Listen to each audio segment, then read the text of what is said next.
2 महीने का सावन समाप्त हुआ। आज पूर्णिमा है। भद्रा लग जाने के वजह से रक्षाबंधन का उत्सव आंशिक रूप से देश में कहीं कहीं मनाया गया।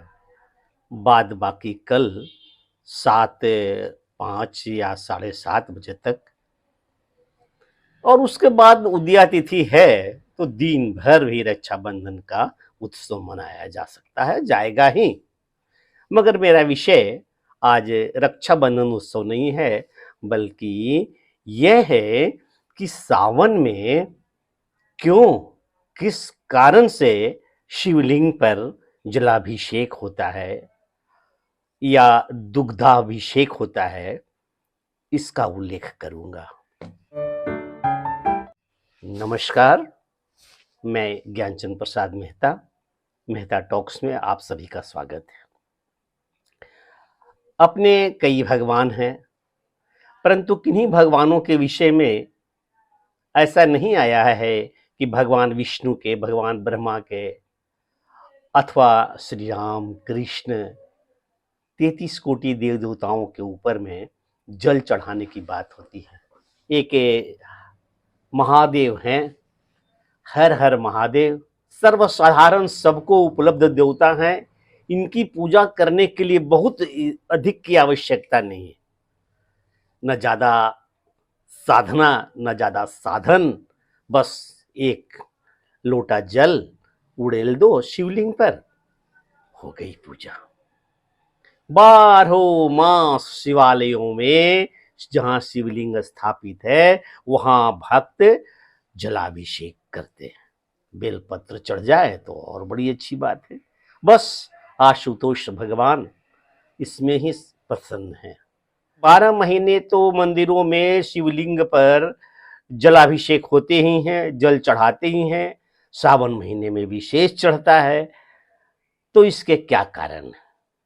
सावन महीने तो इस कारण का ही चर्चा करता हूं मैं। ऐसे कारणों को लोगों ने वो देखा कि लोग शिवलिंग पर, शिवलिंग, लिंग का अर्थ है प्रतीक।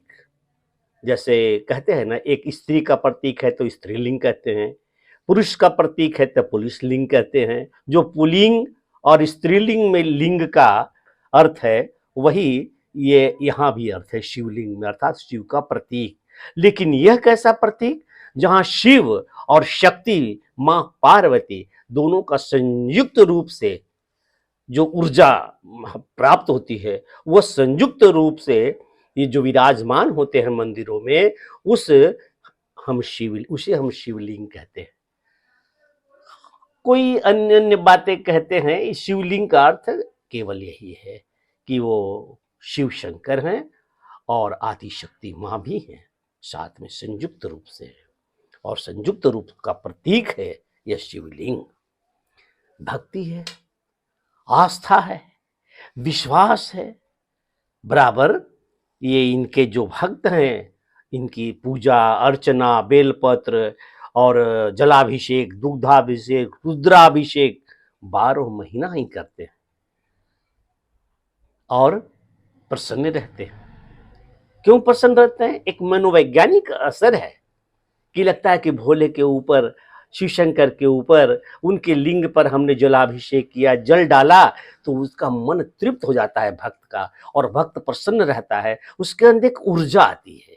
शिवलिंग के निकट उपस्थित होने के पश्चात और वहां से पूजा से निवृत्त होकर उसके मन, वो ललाट पे चंदन लगा करके जब निकलता है भक्त मंदिर से बाहर, तो उसके अंदर एक अद्भुत शक्ति का संचार होता है, जिसे वह समझ सकता है यदि समझना चाहे।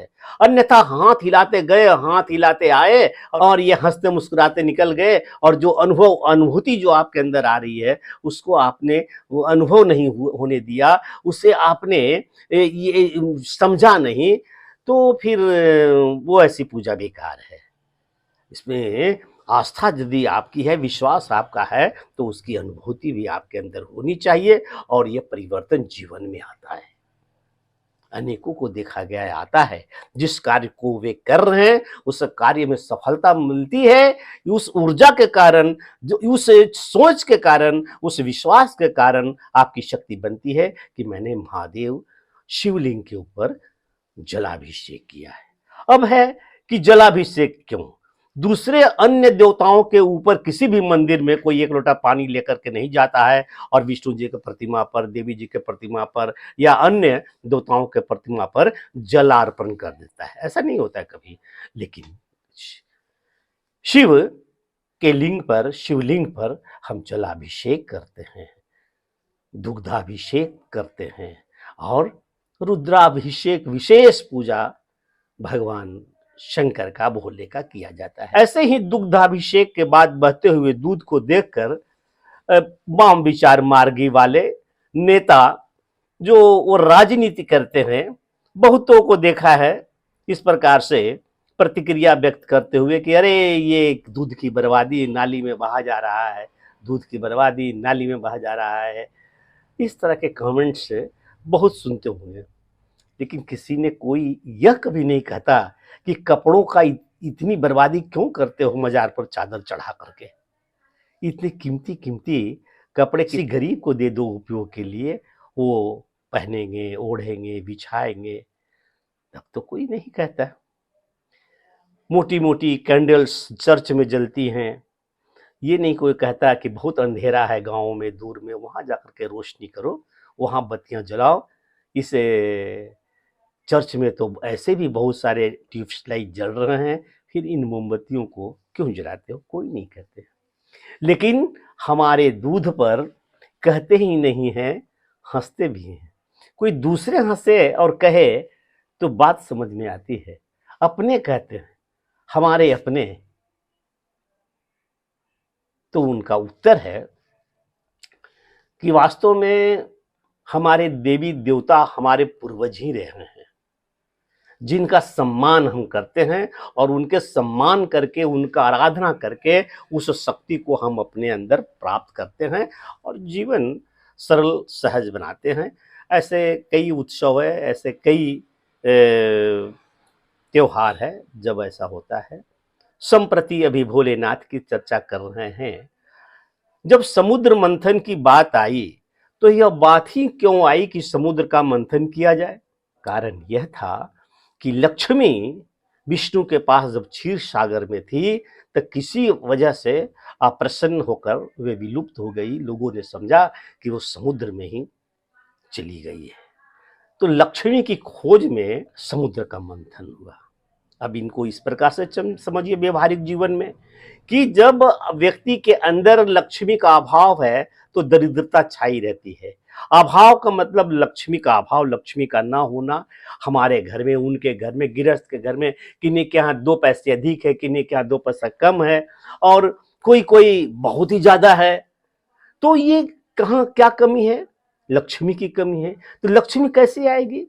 लक्ष्मी ऐसे तो नहीं आ जाती है। तो लक्ष्मी आने के लिए क्या करना पड़ेगा? काम करना पड़ेगा, रोजगार करना पड़ेगा, रोजगार का जुगाड़ करना पड़ेगा, परिश्रम करना होगा, खोजना होगा, ढूंढना होगा कहां लक्ष्मी प्राप्त होगी, अर्थात कहां किस कमाई के करने से और उस कमाई के प्रतिफल में हमें 2 जून की रोटी मिलेगी। सूर और असुर थे, उन दोनों ने जब अभाव महसूस किया और लक्ष्मी की आवश्यकता महसूस की कि नहीं, लक्ष्मी को ढूंढना बहुत आवश्यक है, इसको ढूंढने के लिए समुद्र में वो समुद्र का मंथन किया, अर्थात एक खोज किया, ये ढूंढा कि क्या क्या चीज मिल सकता है। एक लक्ष्मी के खोज के कर्म में चंद्रयान 3 चंद्रमा पर गया है, वहां से कैसे कैसे चीजों की वहां तस्वीरें आ रही है, ढूंढा जा रहा है कि वहां कौन सी गैस है, कौन सा खनिज है, क्या मटेरियल्स है, क्या मिल सकता है, क्या उसका मानव जीवन के लिए उपयोग हो सकता है।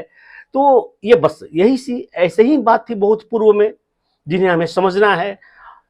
तब समुद्र के मंथन करने के लिए देव और दानव, देवता और राक्षस, सूर असुर दोनों मंदराचल पर्वत को मंथनी बनाया और शेषनाग का रस्सी का उपयोग कर मथने लगे।